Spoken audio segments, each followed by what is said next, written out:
Good afternoon. Welcome to Who's Tom and Dick? With your hosts, Martin Weavers and Patrick Mortimer. Well, good afternoon, everybody. Good afternoon, Patrick. Howdy. Howdy. Where, you in America again? Well, we've had so many comments from our American guests. I thought I'd add a bit of international ambience. Yeah, to the we're all programme. over. We've actually gone to every single country now, haven't we? Yeah. Not country. I got that wrong. Continent. Ambiance. Yeah. I like that word, ambiance. Mickey Flanagan said that ambiance, he worked out what that is. And it is? It's a restaurant without any poor people in it. Right. So don't know whether that's quite right, but that's Mickey Flanagan's take on it anyway. I haven't actually worked that one out yet. We had quite a few interesting comments on our defib last week, didn't we? It's very popular, the defib. It is, yeah. And the location of your defib, again from the USA, they're telling me that they don't actually have any public defibs available. The only ones they have are located in police stations and fire stations and obviously hospitals. It's amazing, really. I think with the police stations and things like that, who wants to go for a police station? But I think what we ought to do is, we've got a lot of listeners from America, and probably nearly half of our listeners are from America. I think you need to get on our Facebook page, and I think you need to get on our website. Now, our Facebook page is Who's Tom and Dick, and our website, Patrick, is www.whostomandick.com. And what we need to do is for you to get a photograph, perhaps of you with your defib. So just let us know that you can find one in America, because we think it's a challenge to find them. Yeah, don't we? Your nearest defib at that. So, you can see what sort of time it would take you to get from your house to the nearest defib. And I'll tell you what, I'll start the challenge. I'll go and find my nearest defib, which I know where it is because I looked it up, and I'll get a photograph and I'll put it on Facebook and on the website. Yeah, there you excellent. go. All right. So that will start that ball rolling. The funny thing was, whilst I was on my way to the football on Saturday, Martin was driving, and we drove past this fish and chip shop, and right outside by the door was a defib. Is this the football match that I went to as well? Yeah. Yeah, that I was seen at by you. Yeah. A lot of people in the UK have said to us that they've checked where theirs is using the website on our website and found that their defibs are fairly local, which is good. And maybe, we might just help save a life. Well, it's amazing what we talk about, and then suddenly someone who I know might sort of text me and suddenly say something about and that was one of the things. A couple of people said, I actually do know where my nearest defib is. Yeah. It's not just finding a defib. I mean, I've seen them around. I mean, a lot of the old telephone boxes have changed into them, haven't they? Because they're becoming listed buildings, I think, these telephone boxes. And is that the reason? The villagers don't want to lose them. No, I think they're lovely. They've converted them, one into a defib unit, and others have converted them into libraries. That's right. Yeah, I've seen that as well. Yeah, I've seen that. Yeah. I remember when just before I moved to Benidorm, I lived in Whittam. Was one of the first public ones that I'd seen, and that was in 2018. Yeah, and it got put up outside the shops, and I hoped and I prayed that no vandals would do anything to it, because that is the problem. They're in such open spaces. But so far, touch wood, I've not seen any vandalised. Have you? No. Well, I did send a picture to one of our American friends who said that they haven't got any. And so I sent them a picture of one of ours. Mm-hmm. And he said to me, well, that wouldn't last 5 minutes where I live. Really? Yeah. So. But then I actually thought that, especially, Whittam's not a dangerous place, don't get me wrong. But no, it was in a place where lots of people congregate. That's what I'm trying to say, that, in the evening, children, because it's undercover for a start. Yeah. And, it's in the corner of a building. So I was really pleased to see that it never was vandalised. Yeah. And moving on, last week we went into a little bit of detail about some of my treatments when I was going through my scan. And I think it's only fair that we hear about some of the things that you have to go through with all your stents. And so how many stents did you have? I mean, you tell us all about it. Well, I've got 4 stents fitted through 2 visits to the hospital.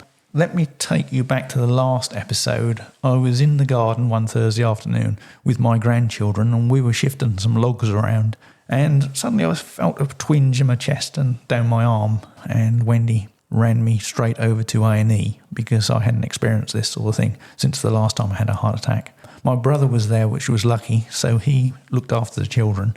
And I arrived and they took me into A&E, hooked me up on all the machinery, ECG, and took my pulse, blood pressure, etc., etc.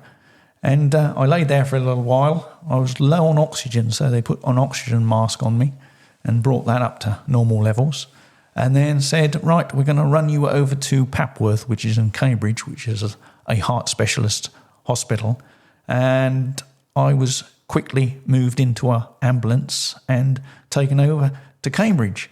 Now, this was a new experience because this is a brand new hospital. The old Papworth is closed, and some roller shutter doors opened. The ambulance backed up to the roller shutter doors. And like Tesco's lorries. Yeah, it was. I was watching this all going on, and I was rolled out of the ambulance straight onto the operating table. And you'd gone over on blues and twos? Yeah. Wow. Now, in this room was a load of people all dressed up in their protective gear. They carried out what we call an angioplasty, which is a operation to insert stents. They went in through my groin and up into my heart, and I was watching all of this on the screen. Wow. Obviously, I had sort of a local anaesthetic. There is better things to watch. There is, yeah. But unfortunately, I watched this, which was really interesting, actually, Yeah, because there was no pain. There must have been some sort of dye or something they perhaps put in, because I could see all the arteries and I could see the narrowings. And they said, right, we're going to have to put some stents in. So they proceeded to put in 3 stents, one to replace one I'd had previously, which was obviously clogged up. And then after that, I was taken up onto the ward, no intensive care ward, but up onto the ward, which was a private room, which was really nice because that was NHS, lovely room, and monitored from there, hooked up to all these machines. And their biggest concern was my wound healed before they'd let me out, rather than how I got on with the stents. But obviously they were watching that my body didn't reject the stents. Luckily they didn't. After about 3 days, I was released. And that's how it all went. So it was quite a simple, straightforward procedure, very efficiently done. I was absolutely amazed. In fact, Wendy was at the hospital when I left to go to Addenbrooke's in the ambulance, and she went home to get some clothes for me because she knew I'd be staying over. When she arrived at the hospital, she came up to the ward and she said, "How are you feeling?" "I'm fine." "What are they going to do?" And I said, "They've already done it." And she was amazed. She couldn't believe it. So how long? Because you said this stent had clogged up. Yeah. So to me, it sounded like gooey blood all everywhere. I mean, how long between having that put in to it clogging up was that then? That was almost 10 years to the day. Wow. Yeah, 10 years to the day. Is that the life expectancy of it? Well, they don't tend not to put a life expectancy on a stent simply because they'll last as long as they'll last, simply because everybody lives their life differently. You know, if you're a heavy smoker, they're going to not last as long. What are they made of? They're actually made of a gauze, a metal.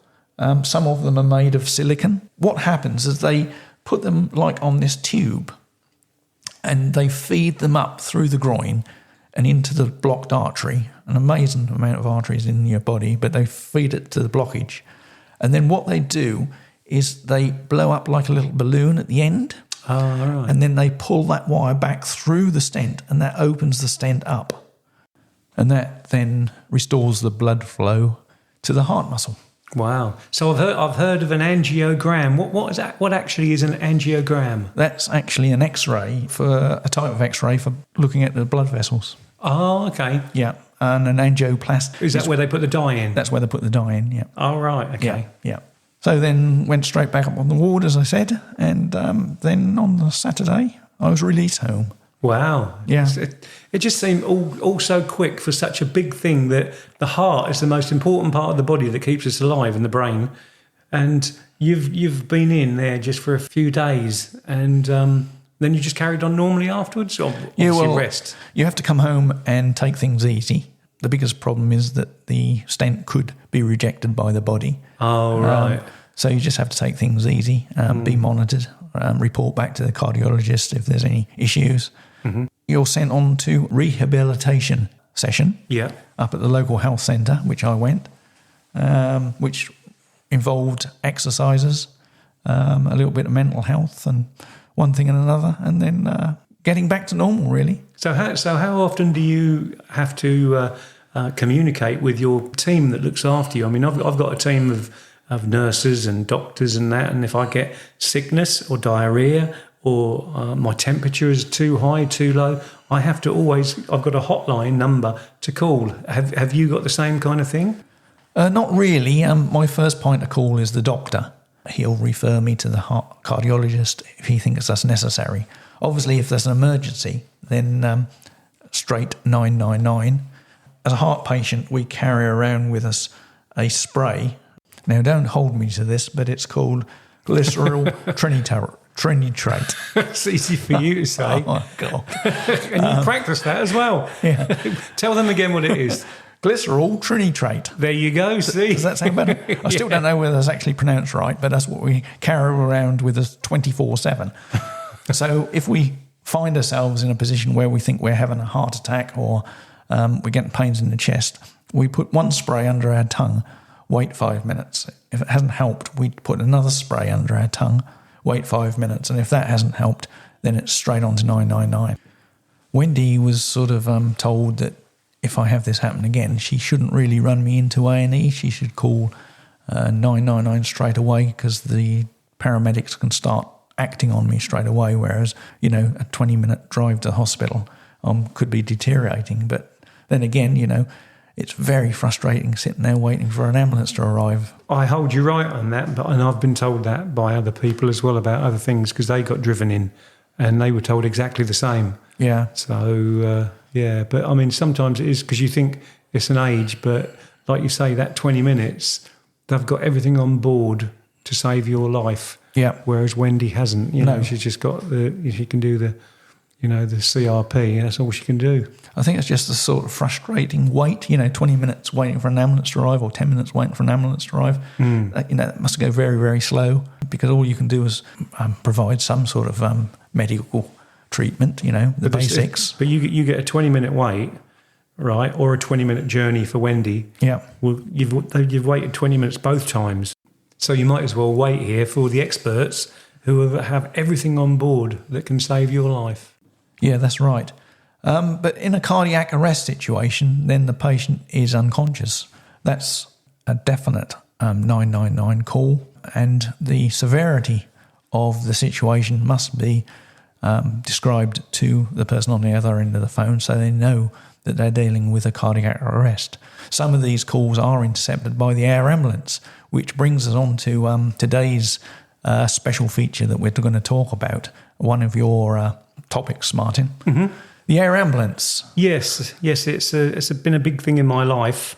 I had to call the air ambulance to when my mum collapsed at home. We didn't know what was wrong, so we called 999. And like you just said, that was intercepted by the air ambulance. And the air ambulance came and it landed in the field, funny enough, where I used to play as a kid. So the crew all came into Mum's bungalow, and they tried to revive Mum. They were able to on certain machines that they'd bought with them. I don't know what the names of these machines were, and I never have really sort of found out. Anyway, the doctor who was on board came up to me and said, would you like us to turn the machines off, or would you like us to send your mum to hospital where she would be put on further machines and just kept alive by the machines alone? I said to the doctor, I said, what would you do in this situation? And he said, well, her brain had been starved of oxygen for so long, it's a point where she wouldn't know any of you. I said, well, if you would turn, what would you do? And he said, I would turn the machine off. I said, well, if you would do that, that's exactly what I would do. So sadly, we had to turn the machine off, and we lost Mum. What we decided to do, because we could see how fantastic this crew were. I mean, they were so efficient with everything they did. my brother, who's a country and western singer, a guy called Wes Cardi, he decided that we would do a show and I would do it with him. And so we put a show on and we raised £2,000 on the day, which I thought was a fantastic little effort. And one of the star items of the day was that Mum loved Jimmy White, and one day we met him in Colchester, and he was lost, actually. You might have to explain who Jimmy White is, actually. Right, okay. Well, Jimmy White is a world-famous snooker player who famously has lost the title 5 or 6 times, and he's never won the world snooker title ever. So he was looking for a place to park for the exhibition that we was going to watch him in. I said to him, I'll show you, Jimmy, if you like. So I got in his little car he had, and we drove around the back of the sports hall. And he said, if ever you want anything, he said, go and see my manager, John. So I thought, well, with all this experience of, Mum passing away and the air ambulance and the show and the money we wanted to raise, I asked the manager for a cue. So I got a signed cue.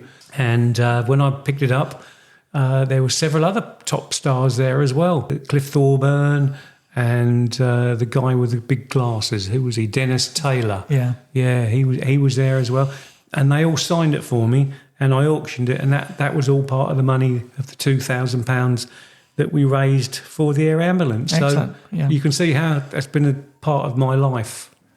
So we did actually put a post on our Facebook page asking for people to write in with their experiences of the air ambulance, and funnily enough, who should pop up? Andy. What did Andy have to say? Well, the funny thing was, I called him, and I wanted him to explain perhaps a little bit about the air ambulance. I couldn't get hold of him, so he's rung me twice, and I was driving, so I couldn't answer it. I'm now going to read out what Andy wrote. So he's put, as a patient of the East Anglian Air Ambulance, I can't speak highly enough about everything they do. They are truly the best team. And he did make a reference to a certain football team there, but I suppose I better mention them as he did. Ipswich Town and Bobby Robson's UEFA Cup winning side. Yeah. He said they're meticulous in their planning, incredible camaraderie, but most important, they're a charity. And he points out why he thinks it's important that they're a charity.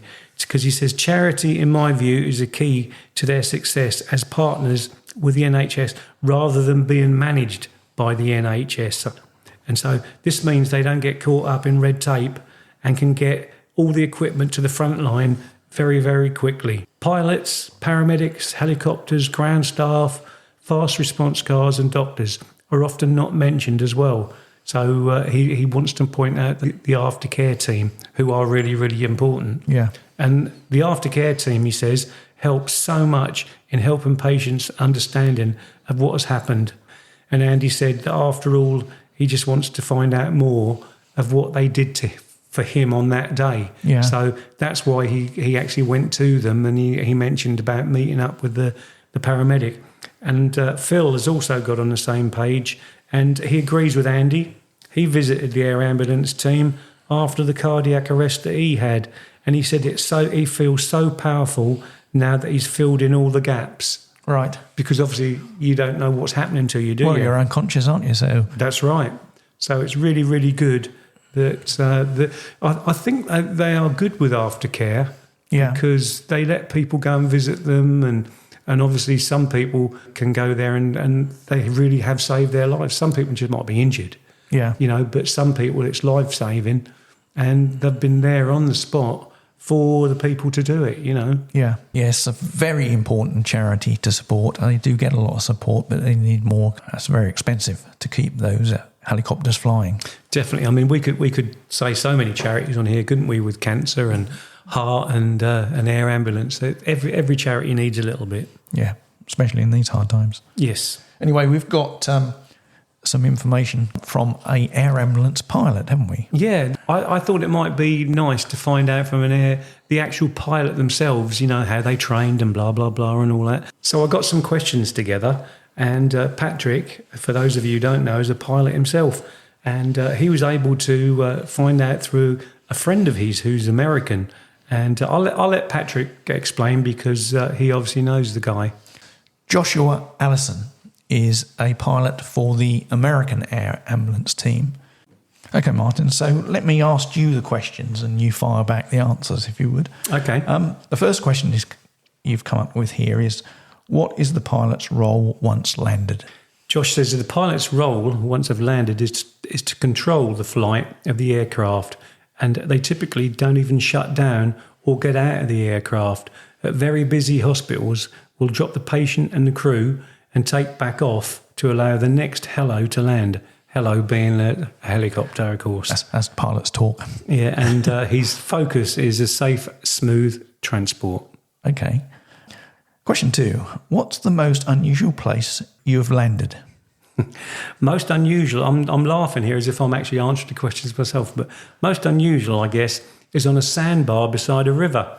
It was an odd thing because it was the only place with no trees for a few miles. Okay. What is the most difficult place you've landed? The most difficult is honestly high hospital pads that are not on top. The landing pad is, say, 3/4 of the way up, and only 3 routes are available to land. Add high winds ripping around the building as you get into some very sporty landings, and it makes it very difficult. Yeah, I can imagine. What did you do before flying an ambulance? I was in the US Army as a mechanic on helicopters. At some point I decided if I could fix them, I could fly them. And I found out how hard it could be. Are all pilots medically trained? Pilots are not typically medically trained. The reason is the aviation certificates to fly EMS requires constant checks and training, just like the medical personnel. The amount of training to be able to do both would overwhelm the average person, I think. Besides, say you go into that super hard hospital pad requiring super focus, then you try to shift a patient after landing it wouldn't be safe. You can't switch that quick. The last question you've got here is, how long did it take to become a pilot? The training to become an EMS pilot took just under 10 years. Most EMS pilots have 2,000 flight hour requirements, so it's not a quick thing. I started in small helicopters doing anything I could fly. I've done tours, power line and pipeline patrol, ferrying aircrafts, new and flying, honestly, a bit of everything to build the hours I need to become an EMS pilot. It's been a rewarding challenge. Excellent. Well done. Thanks very much for that, Joshua. That's an insight into a pilot of an air ambulance. I can sympathise with that because obviously, if you want to become an airline pilot, you have to build hours. That's the thing. Yeah, you know all about that. Yeah, and to fly different types, it's all about the hours and the experience you gain. Every little bit takes training, so quite a bit. And that wind stuff, I bet you know all about that as well. I know a lot about wind. But we won't go into that today. But I can just imagine coming into a high building in a helicopter and, you're all over the place. Yeah, well, I think he's referring more to the way the wind travels around the buildings. Oh, okay. Rather than coming in directly, you create vortexes and all sorts of things. So it's not stable wind. Oh, okay. So it must be quite tricky to get that craft down onto the ground at times. Yeah, good. Okay. Anything else on that before we wrap it up? I've got a couple of things actually. I've got a survivor story where the air ambulances had to come and sort of rescue them. Thing when I researched this, I noticed that you've got all the surgeons and or the doctors. They still keep up with their surgical skills. And a team of them the other week from Staffordshire University went out and was practicing all these different manoeuvres on people, and they were carrying out like a thoracostomy and a pneumofix and a thoracotomy. And the thoracotomy is a procedure where it's a thin tube inserted into the area between the chest wall and lungs. Now, I had that, and I am going to talk about that in a future episode. Right. So, but the pneumofix is a sterile chest decompression device. So they're always keeping up with all these things, which you think once they're trained as a doctor, they know how to do each procedure. But with all these new things coming out all the time, i.e. my drug for my cancer, they must have all these new procedures on the way they do them as well. They might have been trained in a certain way, And then suddenly these things they're putting underneath the skin, they change it all again. But it's really interesting, the air ambulance and all that. I mean, there's so many people that, you know, have used the service of them. There's the guy here called Nick. He's a keen biker from Winchcombe in the Cotswolds. And he planned on participating on the North Coast 500M later in the year. Nick was out on a bike ride with his friend Dirk to enjoy the sunshine and to clock up some mileage. And on their way to Wellesbourne Market, Nick was involved in a road traffic accident with a car, and he was thrown off his motorbike. Nick was thrown out of the over the vehicle. Unfortunately, a T-bone incident such as this is known far too well for the bikers. So he braked hard as he could, and he swerved, and the next thing he knew, he was looking up to the sky. Witnessing the incident, a van driver stopped, and he called 999, where the GOMAA air ambulance helicopter from Streatham Air Base came straight down. So the helicopter, as I say, was dispatched. The van driver kindly stayed with Nick and kept with him, just to avoid any aggravating and anyone else getting in the way. And while another witness caught up with Dirk to inform him about the incident.